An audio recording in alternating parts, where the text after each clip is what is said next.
The rain pelts against the windows of Foster and Associates, each drop another reminder that December in Oregon offers no mercy.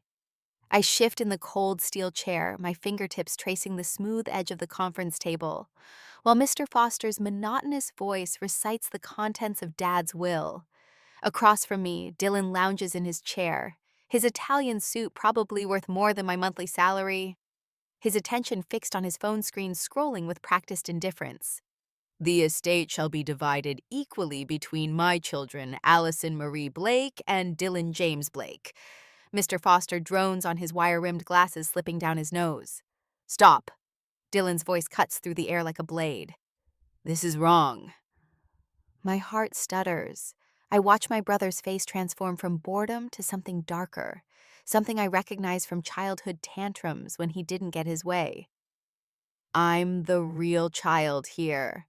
The words fall between us like stones, Mr. Foster's voice trails off, confusion creasing his forehead. The silence stretches, broken only by the steady drum of rain. Excuse me? The lawyer peers over his glasses. Dylan's eyes lock onto mine, cold and triumphant. She's adopted.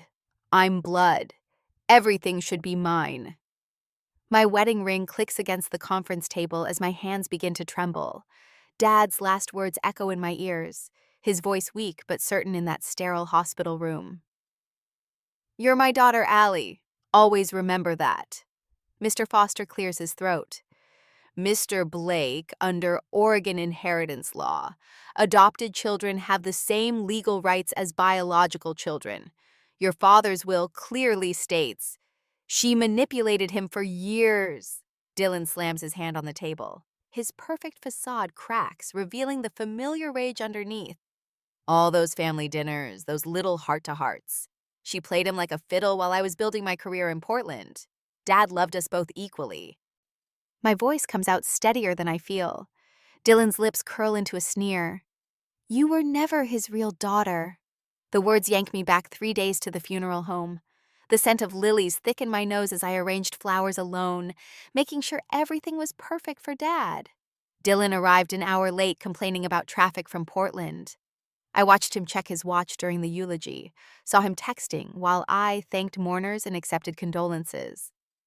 Now studying his face across the conference table, something shifts inside me. A lifetime of making peace, of smoothing things over, of being the responsible one, while Dylan took and took and took. Mr. Foster, my voice cuts through Dylan's continued rant about blood ties. I have a proposal. Dylan's mouth snaps shut, his eyes narrowing. I'll renounce my inheritance. The words taste like freedom. Under one condition. Allie, don't be dramatic. Dylan starts, but I hold up my hand. My condition is that you never contact me again. No calls, no texts, no showing up at my work. Complete separation. Dylan's face splits into a smirk.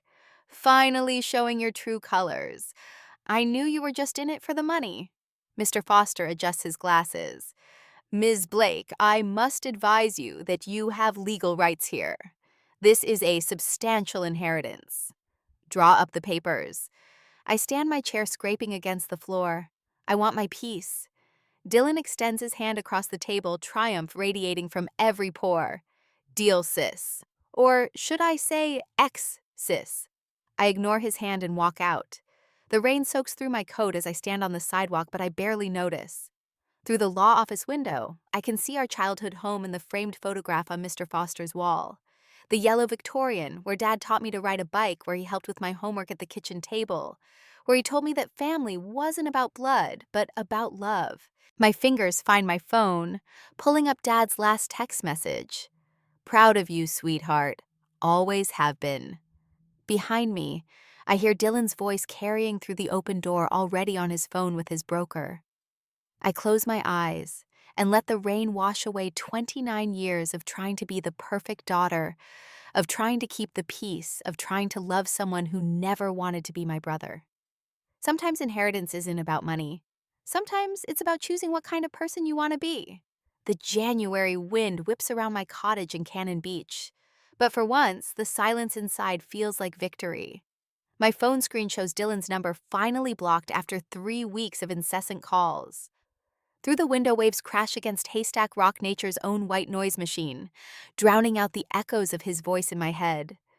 I curl deeper into Dad's old armchair, the leather worn soft from years of evening reading sessions. The cardboard box from his study sits unopened on my coffee table, delivered yesterday by Mr. Foster's assistant. I've been avoiding it, but tonight feels different. Maybe it's the storm outside, or maybe I'm finally ready to face whatever's inside. The first item I pull out stops my breath. Dad's phone still in its battered case with the University of Oregon sticker peeling at the corners. My fingers tremble as I press the power button, grateful he never changed his passcode for my birthday. Messages from Dylan flood the screen. Need 5K for investment opportunity. Come on, Dad, this is guaranteed returns. If you loved me like you love her. I scroll back further, my throat tightening. Bank statements. $15,000 transferred to Dylan's account last March. Dad's note in the memo line, final loan, no more. A leather-bound journal falls from the box next. Dad's neat teacher's handwriting fills the pages, each entry dated and underlined like he was grading his own life. I flip to last winter. December 15th, Dylan came asking for money again. Found betting apps on his phone when he left it charging. My son needs to learn responsibility, but I worry. How do I help without enabling? The memory crashes over me like the waves outside. Dylan at 21, wearing his first expensive suit, explaining about cryptocurrency and sports betting algorithms. It's foolproof, Dad. I just need seed money. The way Dad's shoulders slumped when he discovered the truth 3 months later. My hands curl into fists. I'd covered for him so many times. The Christmas when Mom's jewelry disappeared, I knew. Found the pawn shop receipt in his coat while doing laundry. Told Dad it must have been a break-in while he was at the hospital with Mom. Anything to protect him from knowing the truth while he watched his wife fade away. The landline rings jarring in the quiet room. My new number unlisted, supposedly safe. Dylan's voice crackles through the answering machine, panic bleeding through his practiced smoothness. Allie, there are debts you don't know about. Dad's business loans. The bank statements show $35,000 in business debt, $10,000 in credit cards. You tricked me with that inheritance stunt. I need the money. I watch the machine's red light blink, each flash another lie exposed. My finger hovers over the delete button, then presses firmly. His voice cuts off mid-plea. The phone rings again 20 minutes later. Aunt Patricia's number glows on the caller ID. I considered letting it go to voicemail, but she'll only keep calling. How could you abandon your brother in his time of need? Her voice drips with the same judgment she's carried since I was 10. The whole family knows what you've done, Allison. Turning your back on blood. The laugh that escapes me holds no humor. They already know who I am, Aunt Patricia. They've always known. I'm the adopted one. Remember, you will never let me forget. He's your brother. No. The word feels clean like fresh snow. He's not. Not anymore. My supervisor's face shows nothing but understanding when I request the transfer to our seaside office the next morning. Family can be complicated, she says, signing the paperwork. The position's yours if you want it. Starts next week. A week later, the new routine settles like a warm blanket. Different coffee shops, different jogging paths along the beach, a different phone number that only 5 people have. I tape Dad's photo to my new desk, his eyes crinkling with the same kindness I remember from every parent-teacher conference he attended, every dance recital he filmed. I kept my promise. I whisper to his smile. I chose peace. The cost tallies itself in my mind during quiet moments. My friend Sarah's weekly coffee dates, the book club I joined last spring, the comfortable familiarity of my old running route. But with each passing day, the price feels more like an investment in myself. On Wednesday, the knock comes at 10 p.m., 3 sharp raps that echo through my new apartment. I freeze at my kitchen counter, the tea bag suspended above my mug. Allie, Dylan's voice slurs through the door. Open up, we need to talk. The security chain catches when he throws his shoulder against the wood. Through the gap, I see his face, once handsome features now twisted. His eyes are bloodshot, his perfect hair disheveled. I know where you work. His words spiral into the darkness of my apartment. I'll keep coming back. You can't hide from family forever. The tea bag slips from my fingers, bleeding darkness into the water below. Outside, the waves crash against the shore, constant and unchanging. I think of Dad's journal of 15 years of entries, watching his son choose chaos over change. How far would I go to escape a toxic family? The answer rises like the tide as far as it takes. 2 months later at my work, the glass doors of Seaside City Hall reflect winter sunlight as I organize permit applications. Each folder a small testament to order in my newly structured life. A shadow falls across my desk. I look up to find Dylan looming over the customer service counter, his Italian wool coat speckled with rain. "You can't hide from family forever." His voice carries through the quiet office like a gunshot. My fingers curl around the edge of my desk. 2 months of peace shattered in 5 words. Behind me, Sandra from Records drops her coffee mug. The ceramic breaks against linoleum dark liquid pooling like blood. "This is a government building." My voice stays steady the way Dad taught me during debate club. "You need to leave." "Or what?" Dylan's lips curl into that familiar sneer. "Going to call security on your own brother." I press the silent alarm button under my desk. "You got what you wanted. The money, the house, everything." "Blood is thicker than your selfishness." He slams his hand against the counter. A framed photo of the seaside promenade topples. Security guards appear at both ends of the lobby. Officer Martinez moves fastest, his hand steady on his radio. "Sir, you need to step away from the counter." Dylan's eyes lock onto mine. "This isn't over." After he's escorted out, my supervisor touches my shoulder. "Allison, do we need to involve the police?" I stare at the scattered permit applications my careful organization destroyed. "I'll handle it." But that afternoon, I sat across from Margaret Thompson in HR, watching her note every detail in precise handwriting. The fluorescent lights cast harsh shadows across her pearl necklace, a gift from 30 years of municipal service. "We're documenting everything." Margaret's pen scratches against paper. "The security cameras caught his behavior. We protect our own here." Linda from accounting brings me coffee afterward, her bright red cardigan a splash of warmth in the institutional beige hallway. "We've got your back, honey. My first husband pulled stunts like this after our divorce. Sometimes people can't handle it when you choose yourself." I clutch the paper cup, letting its heat ground me. I won't be bullied anymore. But Dylan proves me wrong that evening. He appears between the lampposts of the empty parking lot like a ghost from every woman's nightmare. My keys dig into my palm as I walk faster. "Wait." His voice sounds different, desperate. His fingers close around my arm. "I'm drowning here." I wrench away, feeling the scratch of his manicured nails. "You got everything. You wanted me gone." The business loans. Sweat beads on his forehead despite the cold. Dad's old debts. The investment group is asking questions. "Not my problem." His face twists. "You were never a real family anyway." The words should hurt. Instead, they crystallize something inside me. "Exactly. So leave me alone." I don't run to my car. I walk spine straight the way Dad taught me to leave a losing debate with dignity. In my rearview mirror, Dylan's figure grows smaller, diminished by distance, and my refusal to flinch. The next morning, Linda meets me at my car, silver hair gleaming in the dawn light. "Good morning, sunshine. Thought you might like company." She's there every morning after that. The security guards learn Dylan's black BMW on site. My neighbors in the little beachside complex start to see suspicious vehicles. Dr. Rodriguez, my therapist, helps me understand that accepting support isn't a weakness in the days to come. Setting boundaries is like building a house. She says, her voice warm as sunlight through her office windows. "You need a strong foundation and good materials. You need help raising the walls." I take her advice. The cease and desist letter goes out on heavy cream paper, the law firm's letterhead, a shield of respectability. HR files formal trespass documentation.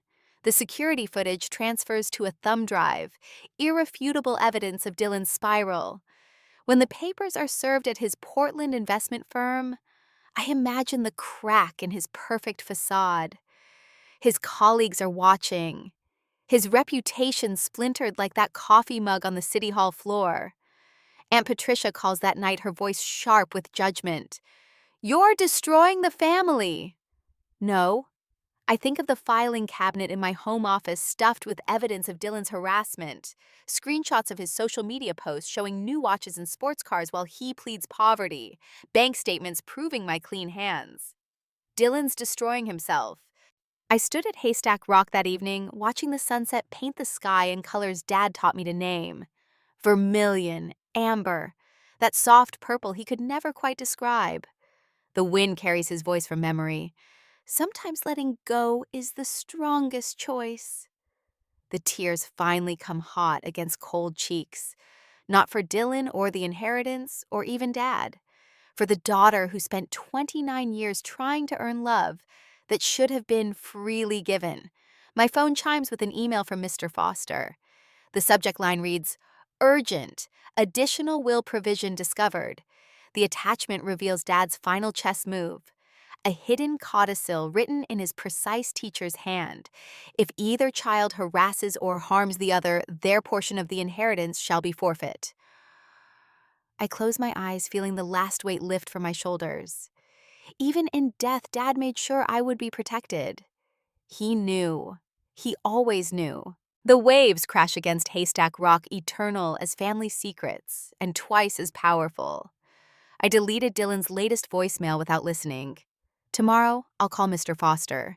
Tonight, I let the ocean remind me that some forces can't be fought. They can only be navigated. Dad taught me that too on our last trip to this beach. The tide always turns alley. The trick is knowing when to swim and when to let it carry you to safer shores. The next morning, the mahogany conference table gleamed under fluorescent lights as I spread the documentation across its surface. Each photo, each printed message, each security report forms another nail in Dylan's coffin. Mr. Foster adjusts his reading glasses, examining the evidence with methodical precision. Your father included this codicil for a reason. He taps the original will with one wrinkled finger. The language is quite specific about harassment nullifying inheritance rights. The wind rattles the office windows, but I barely notice the sound. My attention fixes on the careful stack of papers documenting every incident Dylan appearing at City Hall. His fingers digging into my arm in the parking lot, his face contorted with rage as security escorts him out. The trust board will need to review everything. Mr. Foster's voice carries the weight of 30 years of estate law. But given the evidence, I expect they'll rule in your favor. A knock at the door announces his secretary. She carries a manila envelope branded with the logo of Walker Investment Group, Dylan's firm. This just arrived by courier, Mr. Foster. The envelope contains a single sheet of company letterhead. My eyes scan the formal text. Dylan Blake placed on administrative leave, pending internal investigation. Seems your brother's behavior has attracted his employer's attention. Mr. Foster sets the letter beside the growing stack of evidence. Would you like to proceed with the transfer to charity as discussed? The question hangs in the air. Through the window, I watch holiday shoppers hurry past, their breath visible in the winter air. Dad loved this time of year. His classroom always smelled like peppermint and chalk dust in December. Yes, the word comes out steady, certain. The women's shelter needs the funding more than Dylan needs another sports car. Mr. Foster nods, reaching for the necessary forms. The scratch of his pen provides percussion for my thundering heart. A commotion in the lobby draws our attention. Through the frosted glass, a familiar silhouette materializes. Sir, you can't go in there.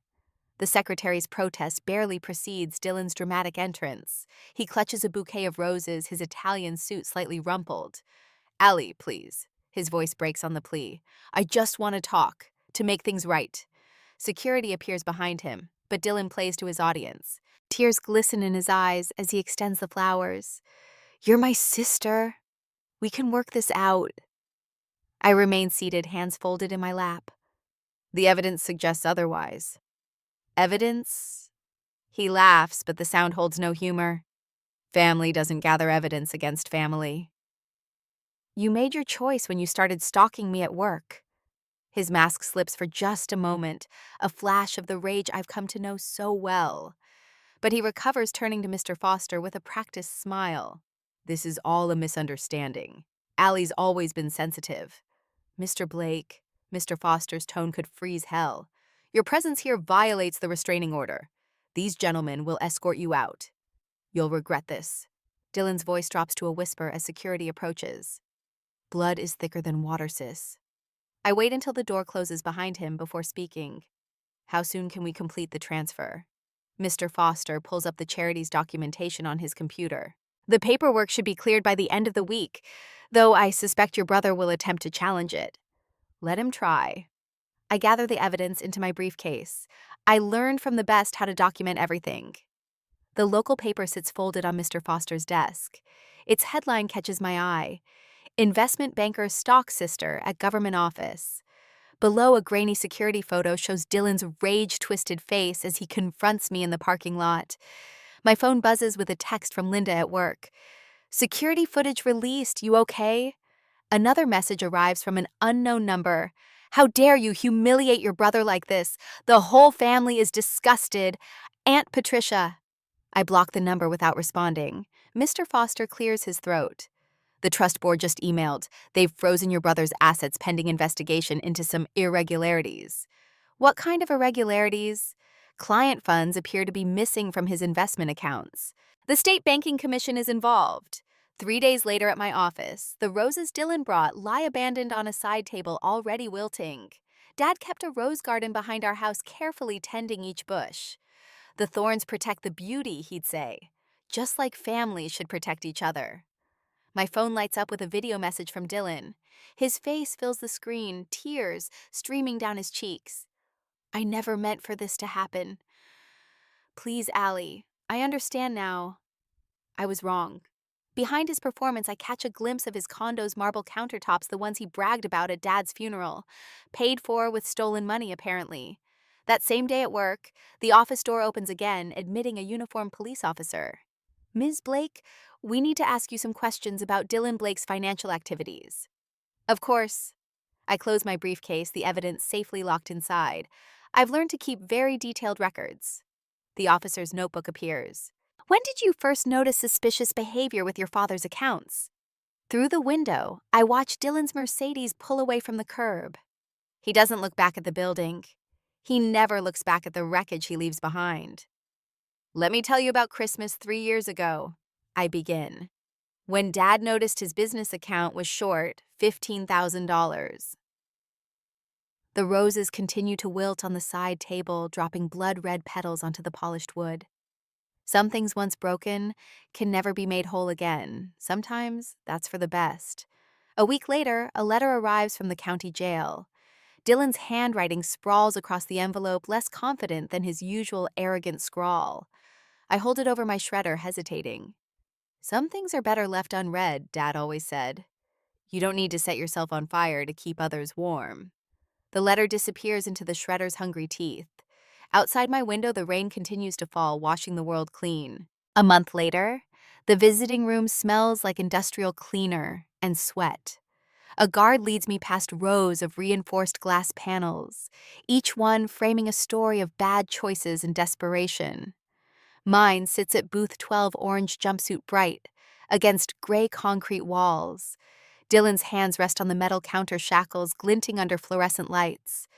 Dark circles rim his eyes, his Italian suits, and perfect hair replaced by prison stubble and hollow cheeks. His lawyer hovers beside him like a well-dressed vulture. I pick up the phone. Its plastic worn smooth by thousands of conversations, just like this one. Allie.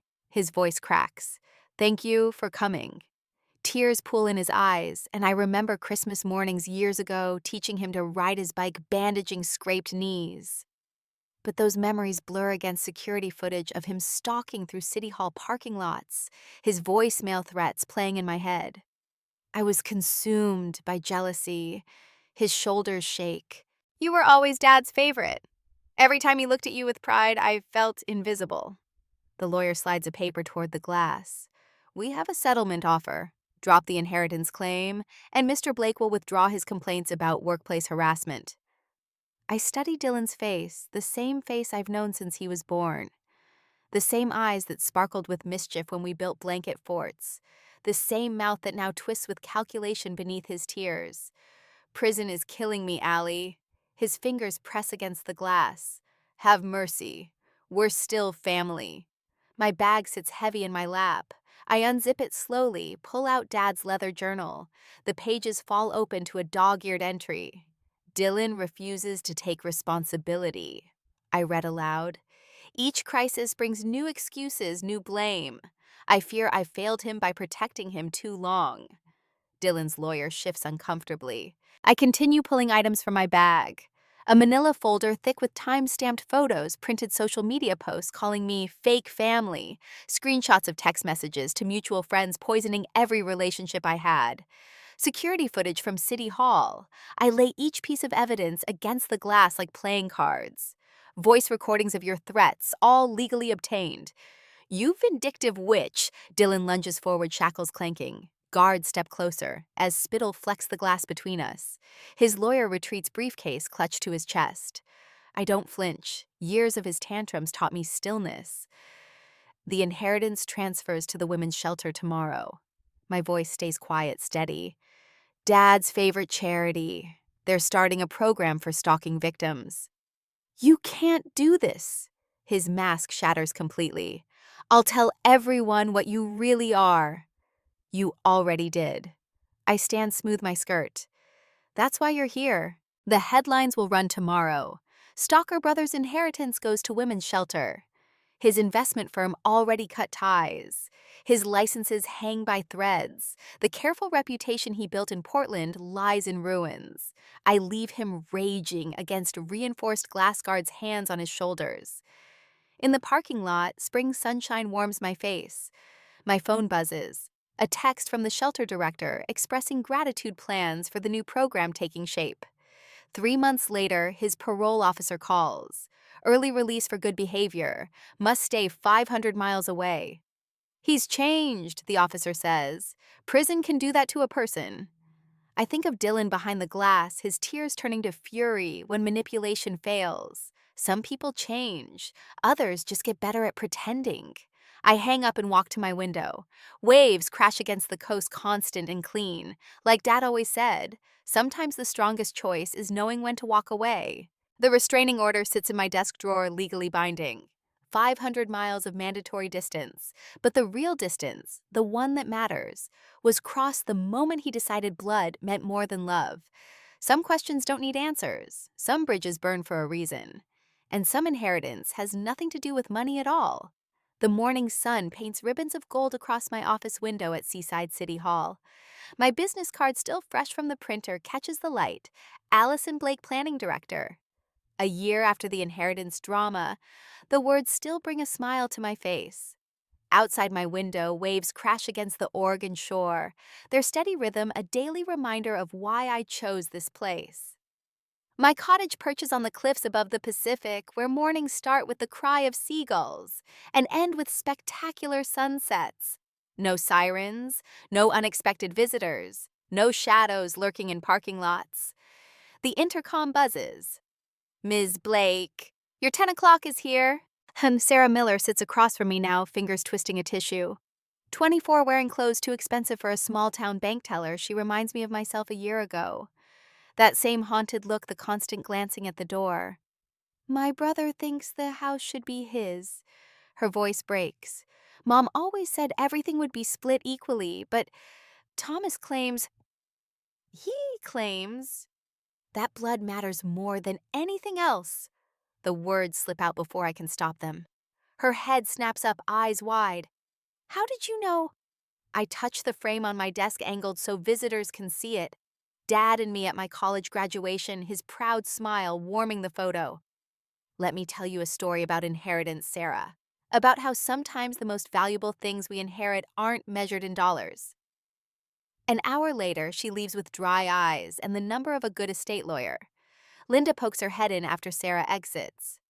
Lunch crowd heading to Pacific Way Bakery. You coming? The invitation still warms me. A year ago, I ate alone at my desk, afraid of imposing. Now my calendar is filled with coffee dates, movie nights, weekend hikes with friends who chose me not out of obligation, but genuine affection. Wouldn't miss it. I grab my coat, the soft wool a comfort against the spring chill. At our usual corner table, surrounded by the scent of fresh bread and coffee, Linda raises her mug. To choosing happiness over history. The others join in. Mark from accounting with his infectious laugh.